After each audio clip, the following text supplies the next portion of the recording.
நம் தேவனாகிய இயேசு கிறிஸ்துவினால் உங்களுக்கு கிருபையும் சமாதானமும் சந்தோஷமும் உண்டாவதாக. இன்னைக்கு பார்க்கவிருக்கிற வேத பகுதி மார்க்கு 5வது அதிகாரம் 19வது வசனம். Mark chapter 5 verse 19.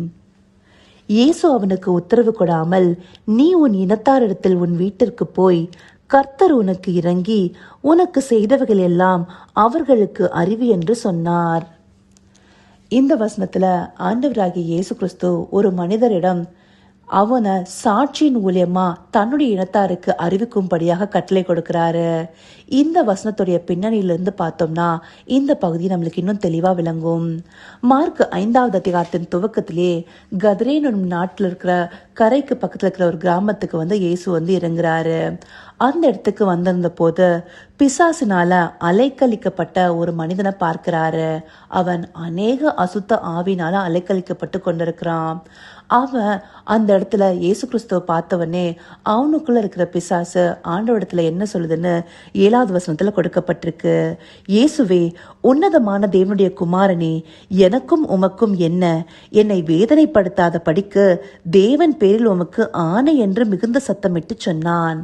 அப்போ பிசாசுக்கு கூட அவர் தேவனுடைய குமாரன், தேவனுடைய சொல் கேட்டே அவர் நடப்பாரு அப்படிங்கிறது எவ்வளவு தெரிந்திருந்தா இந்தபடியான வார்த்தைகளை சொல்லணும். உங்களுக்கும் எனக்கும் என்ன? நீங்க என்ன வேதனைப்படுத்தாதபடிக்கு தேவன் பேர்ல ஆணை என்று பிசாசு சொல்லுது. அப்படி தேவன் பேரை சொல்லியாவது அவரை கீழ்படுத்தணும்னு பாக்குது. ஆனாலும் ஆண்டவராகிய இயேசு கிறிஸ்து அநேகரை இப்படியான கட்டுகள்ல இருந்து விடுவிக்கவே வந்தார் இல்லையா? அப்போ அந்த மனுஷன் இருக்கிற அசுத்த ஆவிய அவனிடத்துல இருந்து போன உத்தரவு கொடுக்கிறாரு. அப்பவும் அந்த பிசாசுகள் என்ன வேண்டிக் கொள்ளுது? எங்களை இங்கிருந்து துரத்தாத படிக்க எங்களை அந்த பண்ணை கூட்டத்திலேயாவது அனுப்புங்க அப்படின்னு சொல்லி வேண்டிக் கொள்ளுது. அதையும் ஆண்டவர் கட்டளை கொடுக்கிறாரு. 2000 பண்ணை கூட்டங்களுக்குள்ளார அந்த அசுத்தாவிகள் போகுது. அப்ப எத்தனை அசுத்த ஆவிகள் அந்த மனுஷனுக்குள்ள இருந்து அவனை அலக்கழிச்சிருக்கணும். அப்படி ஒரு விடுதலையை கொடுத்திருக்காரு. அவ்வளோ பெரிய அற்புதத்தை அங்க நிகழ்த்தியிருக்காரு. அந்த பன்றி கூட்டங்கள்லாம் என்ன பண்ணுதுன்னா ஒரு மலை மேலிருந்து கடலுக்குள்ள விழுந்து செத்து போகுது. அப்படி ஒரு பிசாசுடைய அலைக்கழிப்பு எப்படி இருக்குங்கிறது அந்த பன்றி கூட்டங்கள் ஒரு உதாரணமா இருக்கு.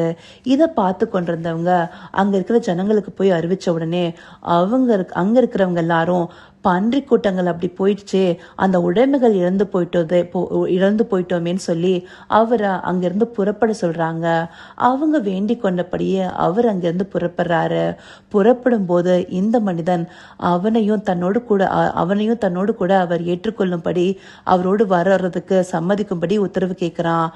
அப்போதான் ஆண்டவர் அந்த உத்தரவு கொடுக்காம, நீ இங்கே இருந்து உன்னுடைய இனத்தாருக்கும் வீட்டிற்கும் போயிட்டு கர்த்தர் உனக்கு செய்தவர்கள் எல்லாம் அவர்களுக்கு அறிவின்னு சொல்றாரு.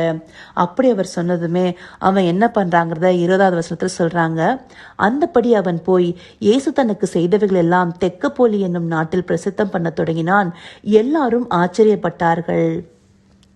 ஒரு இடத்துல ஆண்டவரை ஏற்றுக்கொள்ளாத போது அவர் அந்த இடத்துல கம்பல் பண்ணி அங்க போய் நிக்காம அந்த இடத்த விட்டு கிளம்புறாரு. கிளம்பும் போதும் அந்த இடத்துல சாட்சியின் ஊழியத்திற்காக ஒருத்தனை நிறுத்திட்டு போறாரு. ஆண்டவர் நினைச்சிருந்தா அந்த மனிதனை தன்னோடு கூட கூட்டிட்டு போயிருந்திருக்கலாம். ஆனா அவனை அந்த இடத்துல சாட்சியின் ஊழியம் செய்யும்படி ஏற்படுத்தியிருக்காரு.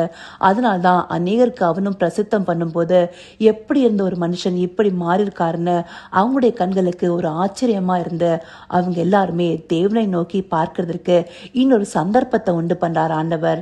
இந்த பகுதிகள் மூலமா நாம சில விஷயங்களை கற்றுக்கொள்ளலாம்.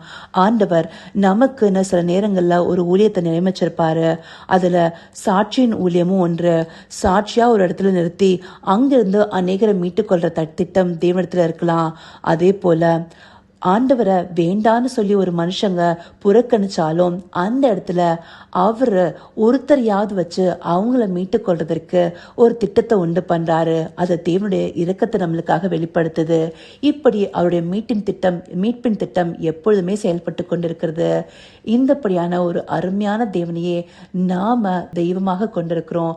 அவர் சித்தத்தின்படி நம்மளை எந்த ஊழியத்திற்காக எந்த இடத்துல எந்த சாட்சியாக நிறுத்துறாருங்கிறத நம்ம அறிந்து கொண்டு அந்தபடி அவருடைய நாமத்தை மகிமைப்படுத்தணுங்கிறத தேவன் இன்றைக்கு நம்மளுக்கு இந்த பகுதிகள் மூலமா காண்பிக்கிறாரு. அதற்காக அவருக்கு நன்றி தெரிவிப்போமா? கர்த்தாவே, தேவாதி தேவனே, உமக்கே இந்த வேலையில நன்றி செலுத்துகிறோம் ராஜா. அப்பா, நீங்க காண்பிச்ச இந்த பகுதிகள் மூலமா உம்முடைய மீட்பின் திட்டம் பெரிது. நீங்க ஒரு இடத்துல ஒரு சாட்சியின் ஊழியத்தை கூட வைத்து அங்க இருக்கிற மக்கள் உம்மை புறக்கணிக்கும் போதும் அவர்கள் ஏற்றுக்கொள்ளும்படியாக நீர் அவர்களுடைய மீட்பின் திட்டத்தை வைத்திருக்கிறீங்கிறத காண்பிச்சிருக்கீங்க தகப்பனே. அப்பா, உம்முடைய இரக்கம் பெரிது, உம்முடைய தயவு பெரிது, எல்லாரையும் சேர்த்துக்கொள்கிற உம்முடைய திட்டம் அப்பா பெரிதானவை ராஜா.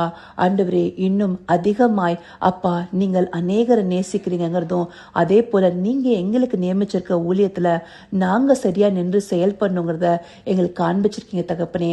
அந்தபடியே நாங்கள் நடந்து கொள்ள தேவரீர் எங்களுக்கு கட்டளை கொடுங்க அப்படின்னு எங்களை நடத்த போகிற தயவிற்காய் நன்றி. சகலவித துதி மகிமை கனம் யாவும் ஒருவருக்கே செலுத்துகிறோம். இயேசு கிறிஸ்துவின் மூலமாய் வேண்டிக் கொள்கிறேன் பிதாவே. ஆமென், ஆமென்.